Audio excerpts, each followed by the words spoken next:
Halos 70 milyong pisong halaga ng hinihinalang shabu ang nasabat sa isang buy-bust operation sa Bacoor, Cavite.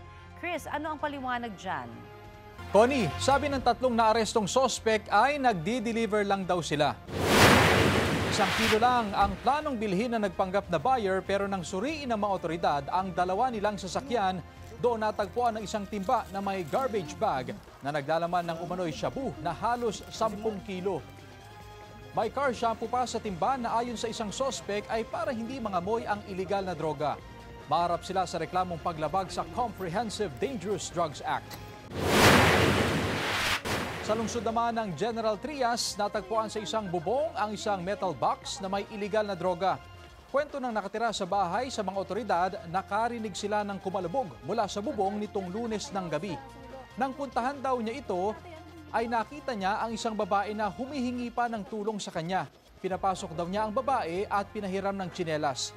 Maya-may tumakbo na ang babae palabas ng bahay at palayo. Kinabukasan, nakita ng residente sa bubong ang lalagyan na may 10 pakete ng umano'y shabu.